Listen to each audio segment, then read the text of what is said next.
Welcome to Galaxy Log, a monthly video about observing galaxies that would be best seen in the upcoming month's dark window or near new moon. We will choose 3 galaxies for prime observation, with one each for smaller telescopes up to 5 inches, medium scopes 6 to 12, and large scopes over 12 inches.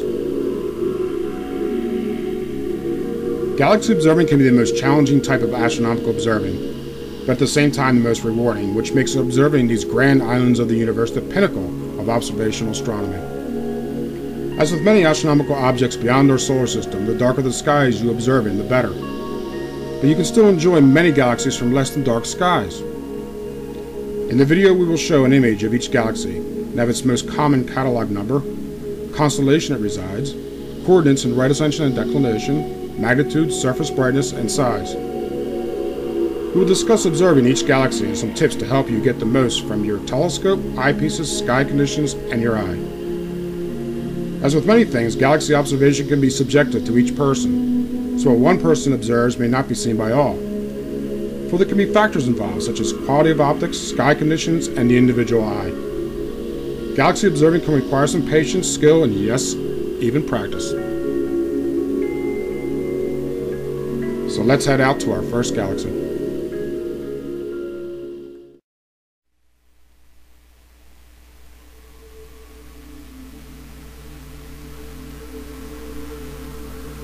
The first galaxy for this month, we head to Perseus in the constellation's brightest galaxy, NGC 1023. NGC 1023 is a very nice bright galaxy that can be seen in most telescopes. From a decent dark sight, my 4-inch f10 refractor with a 20mm wide-field eyepiece, the galaxy and star-filled area gave a wonderful view, though the galaxy was a bit small. A better overall view was with a 12mm wide-field eyepiece, where this very elongated galaxy and bright core stood out much more prominent alongside a line of field stars. Best view of the galaxy itself came using a 5.5 ultra-wide field eyepiece. Here NGC 1023 showed a large bright core and the outer elongated extensions going west to east. Another Chesmont member using his 4-inch f5.3 apo refractor showed similar views at high power. On the same night, a Chesmont member with a 5-inch f6 apo refractor was observing the galaxy with 10mm and 6mm extreme wide field eyepieces.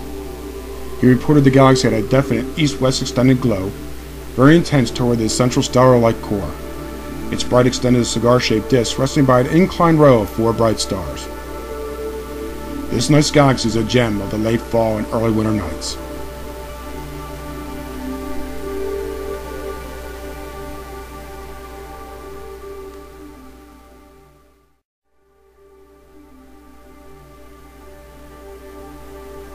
Our next galaxy, we head to the constellation Camelopardalis and the edge-on galaxy NGC 1560.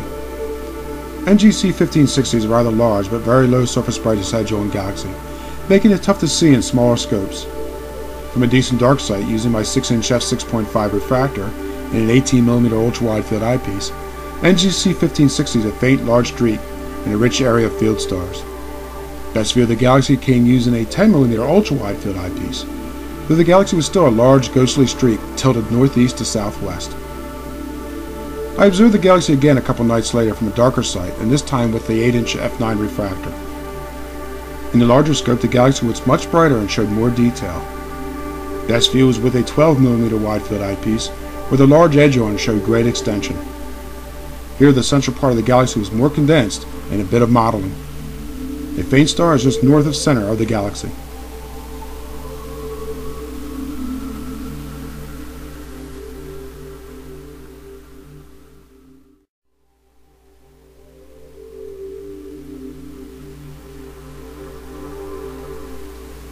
Our final galaxy for this month, we head to Aries in the galaxy NGC 1134. I observed this galaxy from an excellent dark sight using my 22-inch f4.5 dial. With a 12mm wide field eyepiece, the galaxy was fairly large with a bright slightly oval core, with the outer elongated disk of the galaxy going northwest to southeast. Pumping the power to near 360 using a 7mm wide field eyepiece brought out some detail. Here the galaxy showed a very mottled core area with a faint stellar nucleus. A very faint elongated patch just northeast of the core was seen during moments of good seeing. Added observing note: just south of NGC 1134 is the barred spiral IC267. With a 7mm eyepiece, this galaxy appeared looking like a very mottled edge-on galaxy with a bright little nucleus. The very faint arms were not seen this night. Two other very faint galaxies were also seen. Just west of NGC 1134 was PGC 10907, which showed as a faint diffuse patch. Then just west of that galaxy was the very small galaxy PGC 213115. There was just a faint nucleus surrounded by an oval diffuse disk. Well, that's it for this month's Galaxy Log. Clear dark skies and happy galaxy observing.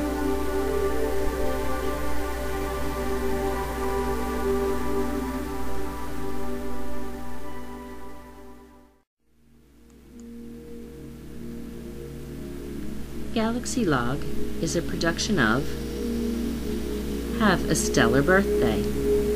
We work with light, time, and people. Sponsored by 90mm Observatory. Backyard astronomy with small telescopes. Learn more at 90mm.org. Special thanks to the Chesmont Astronomical Society, dedicated to observational astronomy for more than 25 years. And to the music of Dave Luxton.